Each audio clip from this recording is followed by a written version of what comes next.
welcome to the X-22 Report. My name is Dave, and this is episode number 66, and the title of this episode is Raise the False Flag for the Next Event.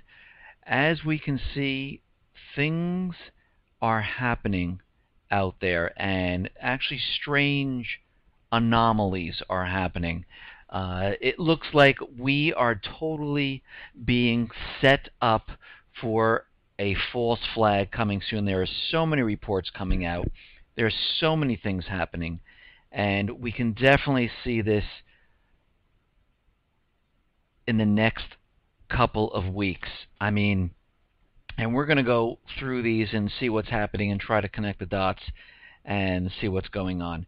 Today in the news, let's just get started with the economic collapse news. Today in the news, the government reports the jobless rate, and they go back and they revise it, and then it's always worse than when they first announced it. And basically, the U.S. jobless rate hit a 6-week high, and they had to go back and revise it. And basically, the state unemployment benefits last week increased by 32,000 to a seasonally adjusted 360,000 claims, the highest since late March. So, it's really, when they tell you, oh, unemployment's going down, it's much better, and they continually revise it, and all we see is bad news. If we look at shadowstats.com using the calculation back before they changed everything, we're looking at unemployment around 22-23% right now, compared to what the government's telling us is, what, is 7.5 or something like that? So, and then they go ahead and they revise it, and it's worse, and it's at the highest level that we've seen since last month. But you know what? No one's paying attention anymore. The market already rallied on the low unemployment. It came out and revised. Did anyone see it in the news? Did anyone see it on the market? Oh my God, it's revised, so the market goes down. No, the market's way up today, making new highs. And we can see all across the country and in other parts of the world that the employment, you know what amazes me? I just want to say this. We have all this news of Europe hitting unemployment to new record highs, the youth unemployment at 60%, some places 50%, the United States, like people coming out of college, it's around 50%, and the government, central bankers, want us to believe that everything is getting better and unemployment is actually going down. Now, if you put all the facts together, does any of it make sense? Really? Let's just think about this for a second. We have facts in front of us. We have the percentages. Using the old calculation, we have the percentages, and nobody has a problem. The news, financial analysts, economists, nobody has a problem with the way they're calculating everything now. Not just unemployment, GDP, inflation, and nobody says, well, wait a minute, or any financial analysts say, wait a minute, something's not right here. Now, we do have a couple people that do say this, but around the world, everyone believing that unemployment is low is asinine compared to facts. Now, there was another article out that says U.S. vows to continue its foreign war on terror for at least 10 to 20 years, or, Now, this is ridiculous. Oh, well, we're going to do war on terror for another 10 years. Well, how do they know when it stops? That's very interesting to me. How can you even put a time frame on it? It's almost like going into World War II going, okay, July 2nd will be the end of the war. How would you know that? How could they even say, that the war on terror on Muslims will continue for at least 10 to 20 years? They got bin Laden. So they can say in the next 10 years, or when we hit the 20 years, we're done. This is the stupidest thing I ever heard of. And when this goes out on the news and people read this, I mean, they're only doing it for one reason, to scare people to say, oh my God, we got 20 more years of this crap. And we know who's creating the terror. It's not the Muslims. It's not the Christians. It's the central bankers. These are the people, along with the government, who are creating the terror. That is it. The end. Now, there was a news story that Israel is preparing for war in the Golan Heights. Listen, Israel is preparing war everywhere. They're preparing war with Iran. They're preparing war with Syria. They're preparing war with the Golan Heights. They're preparing war with any country right now. It doesn't matter, because they know with the United States that they need to get the war started for the central bankers, because the collapse is coming and they need a cover-up. And if you notice, going back, all Israel ever says is, we're going to bomb, don't strike back at us. They fly in, they bomb a couple places, they try to provoke. United States is trying to provoke, trying to get the American people saying, Syria has chemical weapons, Iran has nuclear weapons, just like they did with Iraq. Iraq has weapons of mass destruction. We never found any weapons of mass destruction, and basically that was the end of it. And basically, if you've never seen it before, Bush was on video making fun of it, where he sat there and said, oh, where are the weapons of mass destruction? Are they over here? No. And everyone laughed in the audience.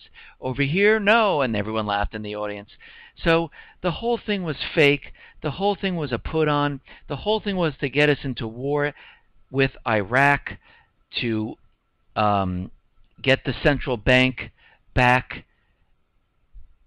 into Iraq. The same thing that happened in Libya, the same thing that happened in Egypt, the same thing that's trying to happen in Syria and in Iran. They want the central banks back in those countries, and they want the U.S. dollar to be the reserve currency to pay for all oil from those countries. And that's basically what's happening. I mean, there really is nothing else. I mean, why? I mean, I listen to the news, and if you listen back and you ask people, why are we there? Why are we going to war? And, well, the Muslims, they don't like our freedoms. Really? People do, I mean, let's just think about this. This is the excuse that they give. They don't like us because we're too free. Does that make any sense? And I always said, if that is the case in all these countries, why do people come here to live here? Even from those countries, why do they come to go to school here and then return to their countries? It's not because of our freedoms. It's because of the central bank. There's no other reason why all this is happening. All right, let's move on. Now, there was an interesting article about cell phone users have no legitimate expectations of privacy. So basically, if you have your cell phone, the Fourth Amendment really doesn't cover that at all, because a federal judge recently ruled that if someone has their cell phone turned on, their location data does not deserve protection under the Fourth Amendment, meaning law enforcement can track individuals without a search warrant. Now, I kind of have a problem with this. Because if your phone is on, who is giving them the right to track you? They have your, let's use a simpler example. They have your address where you live. Just because they have the address where you live doesn't mean they can come into your home. Just because the phone, you can get information from the phone, from cell towers which can triangulate where you are, or from GPS, doesn't mean they have the right to access that data.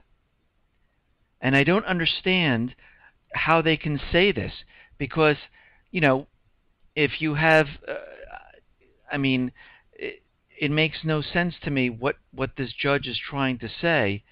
And if you have your phone turned on, it makes no sense. But again, they're just taking away our rights. They they don't want us to have this right. They don't want. I mean, if you really look at it, the fact is they're trying to take away the Second Amendment. They're trying to take away your First Amendment with freedom of speech. They're trying to take away your Fourth, your Fifth, your Sixth. They're doing this through all the laws that they're passing: the Patriot Act, the NDAA, the exception rule for the Miranda rights, and you can see this throughout everything that they've done, and all the executive orders, and the executive orders for the internet, the executive orders for the gun control, the executive orders for everything that there is that has to do with your rights. That's what they're trying to get rid of. Plus, we've had Harvard law professors, Michael Bloomberg, all these people telling us that maybe the Constitution does not need to be around here anymore because it's kind of old-fashioned and it's not really standing up to the test of time, which they're completely wrong. If we go through each amendment, each right, one by one, each one stands up to the test of time. It's them who do not stand up to the test of time because it's easier for them if there's no control, to keep them controlled. Okay.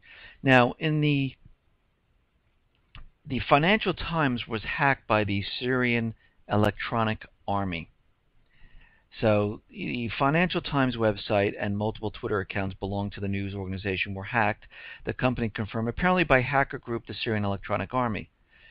Basically, it goes on to say the breach, which took place just before 1 p.m., is just the latest in a spat of attacks against media organizations, including The Guardian and the Associated Press. Now, again, we go back and say, how do they know so quickly that it's the Assyrian Electronic Army? I mean, it doesn't say here that they came up and said, oh, look, it's us, it's us, it's us. Again, using proxy servers, you can bounce attacks off from server to server to server to server to server, and you cannot trace any of this stuff. And for them to come out within seconds of this and know who it's from is absolutely ridiculous. If that was the case and they had this ability, all that spam that you receive in your email wouldn't even arrive in your email box.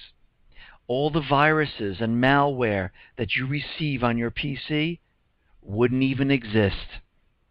This is how you know this is all bullshit. But what this is telling us is that we will be seeing a cyber attack. They are building this up, and this is going to be the big one. For those people who are new, the cyber attack is like the perfect storm of false flag events. It can do a lot of things for the central bankers and government. Namely, it can, first of all, anger the American people, knock out the power grid water supply, have the people do without for weeks on end, and get them really angry. Secondly, because when something like that happens, people, will be okay in the first couple of days, but after a week or so, people will start rioting. People will start going into grocery stores and stealing food, water, supplies, and all that kind of stuff. It allows the government to issue martial law, confine everyone to their homes, take away guns. While this is all happening, they can say that a virus or worm or malware was placed into the financial institutions, and people's accounts were raided and the money was siphoned off. So they can come out with a report that, $2 trillion was $10 trillion was siphoned off. And when the power comes on, you look at your bank account and let's say it was 5,000, now it's only 1,000. They can also say the government agencies were hit, and just like the FDIC, and that money was siphoned off. So right now we just don't have the insurance money for you. We'll have to wait, but what we'll do is we'll give you bank stock as a placeholder, or treasury bonds as a placeholder. With the cyber attack, they'll be able to blame a country, and people will be angry and upset and want revenge, and this is how they can get us into war. So this cyber attack is going to be the main event. It is going to be the big one. That's why we're seeing multiple smaller ones here. Now, before they get to this stage, they are going to try other events. And there are a couple things that have been happening around the country, and I started to list them on the x22report.com site. On the right sidebar, you can see potential false flags, and I add them there because I just want to keep track of what's happening with the dates and the times, and this way we can see when something happens that our methodology of distinguishing what's going on is correct. And basically what I'm seeing is there was, in a couple of episodes ago, there was a terrorist super axis to strike within the U.S. Terrorists plan for a major attack that is to take place within weeks of May 14th and is planned to be spectacular, using a new method of terror. So basically they lost communications with this Islamic cell, and what that tells them is that they are preparing something. Now, I saw this article, and this came out on May 14th, so I said, okay, this is, something that they're telling us about. And I have this linked on this page, and if you want to read more about it, it's linked up to the article. Then on May 16th, which I thought was very interesting, a U.S. Marshal Service lost 2 suspected terrorists from the Witness Protection Program, and they cannot find these terrorists. So I was like, that's interesting. Just so happens they just lost them. And then there was another article on May 16th which said, authorities hunting for nuclear gauge lost in West Virginia. Dangerous radioactive material fell off the back of a truck in West Virginia. Now I'm thinking to myself, okay, so we have this article that's saying in the next couple of weeks this Islamic terrorist group is going to do something spectacular in the United States. Then there was another news article that terrorists are missing and they can't locate them. Now radioactive material is also missing. I mean, come on, fell off the truck. You heard stereo and TVs falling off, but you know what that means. It was stolen. So someone stole this. So who has this? Now, it's not a danger unless, it's something, it's used for something. That's what the article goes on to say. So if they use this in some type of explosion, does the radioactivity spread? Of course. So putting all this together, you start to think and you start to say, that's interesting. Now, there's a couple of drills coming up. In July 1st, New York City is having a mock chemical drill in the subway systems where they're sending out harmless chemicals into the subway system just to test how people would react and what they should do. And also on July 4th, Adam Kokesh is going to march on Washington with loaded weapons. And again, we see Syria using chemical weapons, which the United States is trying to convince everyone that Syria is using it on their own people, and the UN said that no, they're using it the rebels are using it on the people. But this chemical drill falls right into that, where they can say it's Syria. They were doing a drill, but all of a sudden the Syrians actually released, real chemicals, and people died in the subway system. Plus, the Adam Kokesh July 4th movement This could be a perfect opportunity, and it could be a setup to say gun people, uh, the pro-gun people are crazy. A shootout begins, and the president issues martial law, and this gives him the excuse to confiscate guns, pass the bill, create other executive orders, pass another bill, and have our guns taken away. Now, we have all of that, and we see and we hear all this. Now, this is not stuff where, someone told a friend of a friend of a friend of a friend. This is stuff that's reported in the news. Now, the National Scout Jamboree 2013 False Flag Insider Warning. Now, this is from David Laurie Vanderbeek, who's, I guess, running for Nevada governor in 2014. And basically he goes on to say that, let me be clear, my objective is sharing prior knowledge of mass casualty terror drill is to prevent criminal elements in the government from taking this drill live at the Jamboree. I want the good people in government to feel confident in maintaining accountability over one another. As an Eagle Scout myself, I want the Scouts to have a great Jamboree. And he's saying that there's a FEMA July drill, and a source connected with the military told him about this drill. And the source provided information regarding a July FEMA mass casualty terror drill that has been kept a secret from the public. As I previously said, it is not the announcement of FEMA, DHS, FBI terror drills that concern me. It is the unannounced drills that go live, like Boston, that concern me because real people can and do die. The source indicated that we need to scrutinize the National Scout Jamboree 2013 for a possible mass government stage false flag attack. Now, I find this very interesting. And it goes on to say, and this really, he expects several thousand National Guard from West Virginia and across the country on the ground during the Jamboree in case of an attack or health crisis. There will be 50,000 Scouts there with their families. The source provided notes from government source that FEMA is preparing an unannounced disease outbreak drill caused by conventional and unconventional terrorism in July with a 4-to-1 ratio of mental and sick, and believes this drill could be held at the Jamboree.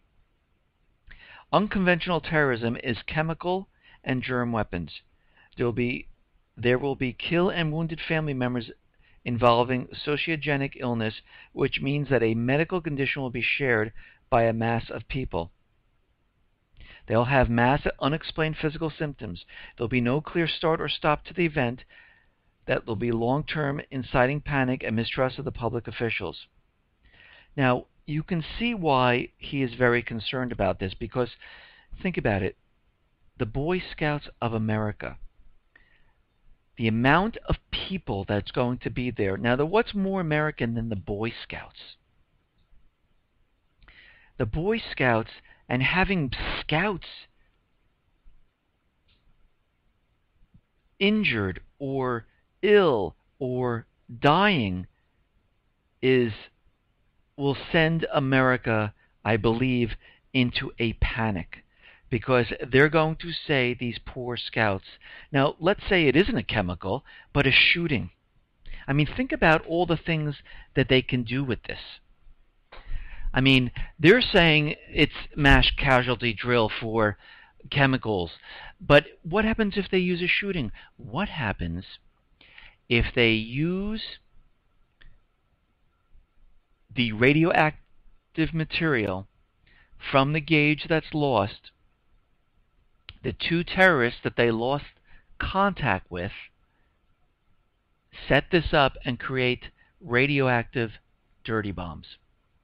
I mean, there are so many things that this false flag can turn out to be that we should all be concerned and aware of what is happening. And, the more that we say ahead of time, we can spread the word to say, no, look, we were talking about this ahead of time. We knew that this was going to happen because we know how they think. So, we know that something is happening. We know that a false flag is imminent. Now, we might have multiple ones. We don't know. But there are too many things happening. There are too many things going on. And we just can't turn away and say this is all conspiracy, because this stuff is in the mainstream news. It's not something that, it's on someone's blog and they just made it up with no, real information. Not saying that the news always tells the truth, because they don't. But these things, they're giving us information, and information that we need to take and figure out what they're trying to do. Just like the cyber attacks. They continually in the news, New York Times, CNN, Fox, any type of news, Associated Press, they continually tell us about cyber attacks. And they have been doing this for over a year now. And they keep reminding us that, that our infrastructure is weak, our power grid, which is included in the infrastructure, our water supply, financial institutions, they always throw those things in there.